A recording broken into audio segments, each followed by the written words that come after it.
Thank you, Mr. Motlanthe, for your insightful words and contribution. You have also encouraged the youth to play a more pivotal role in changing our society.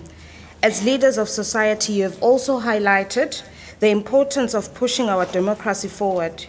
You have also highlighted that as Africans, it is also dependent on the collective effort and of that of its citizens. Thank you once again for reminding us the role that Dr. Chota Motala played and his contribution towards our Freedom Charter. Ladies and gentlemen, I would like to call upon our principal, Professor Yusuf Korodia, to hand over a few gifts to our guest speakers.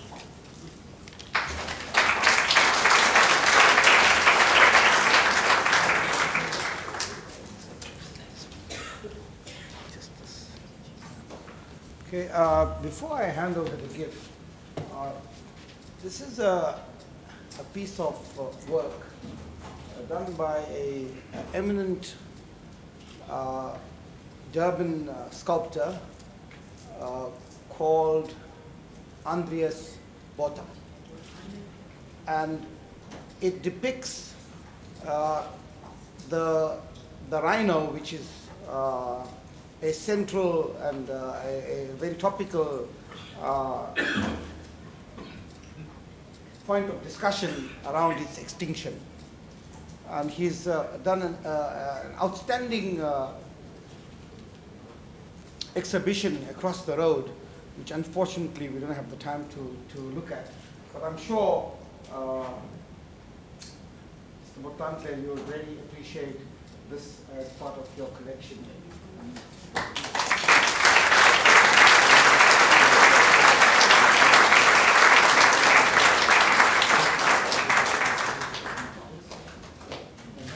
Actually, it's just one of the kinds, so you won't find this.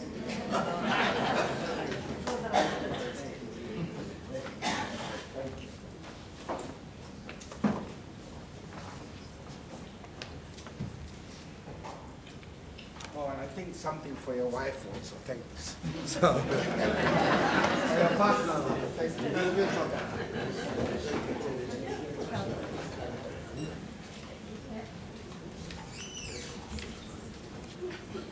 Thank you, Professor Korodia. Ladies and gentlemen, I would like to call upon the daughter of Dr. Chota Motala, Professor Shireen Motala, to do acknowledgements and thanks.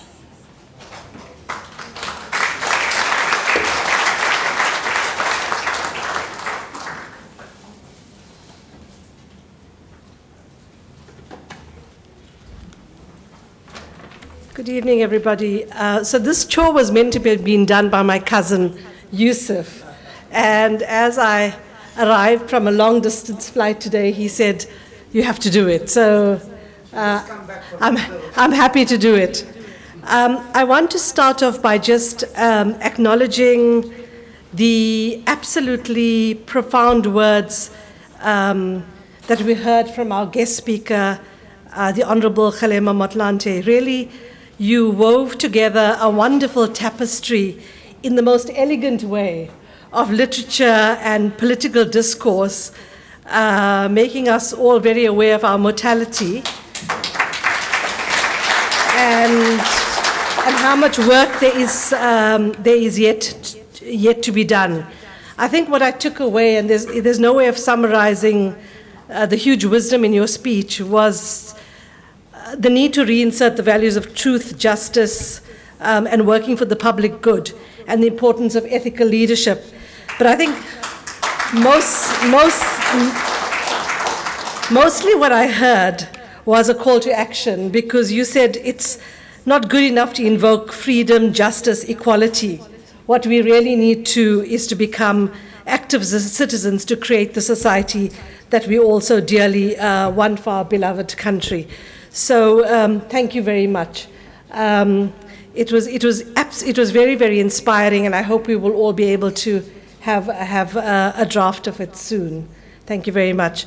I also want to thank you for the leadership that you're providing in these troubled times in South Africa, in terms of reinserting the correct type of discourses around the importance of social consensus and ethics and morality. You also very beautifully managed to honor my father, and I'm very grateful for that. I want to also thank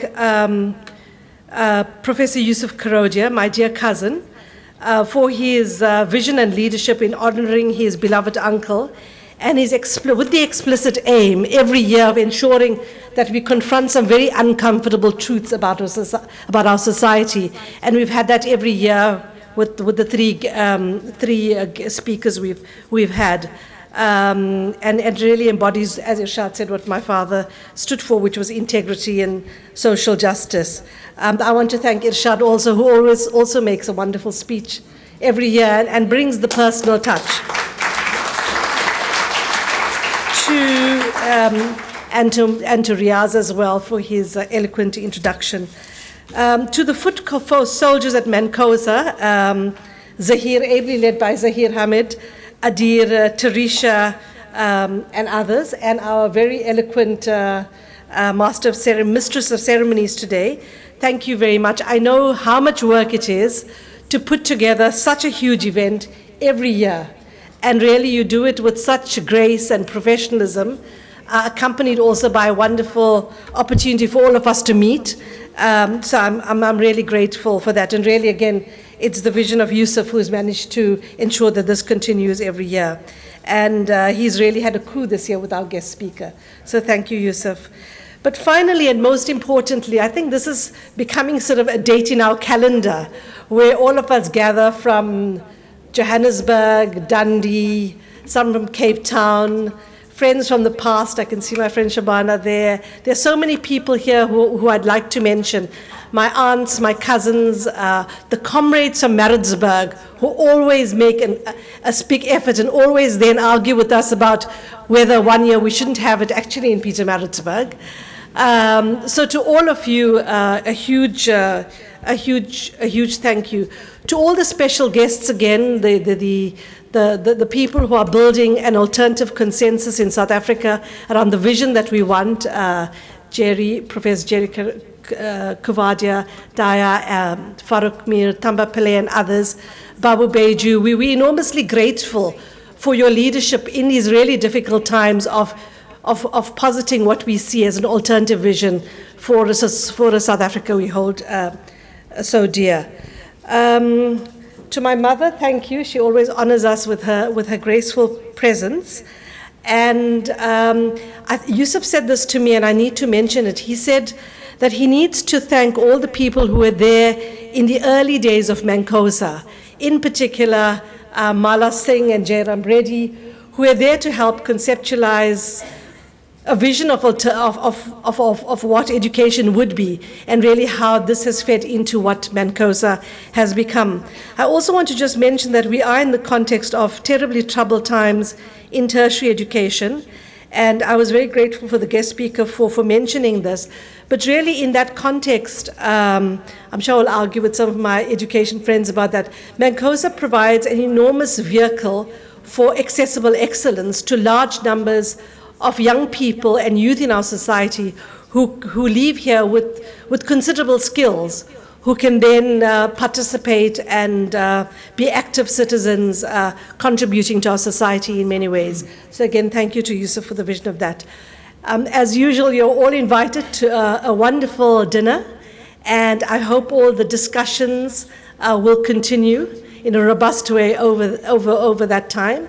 And again, I'm sure you will have an opportunity also for some informal discussion with our honored guest speakers. So thank you very much.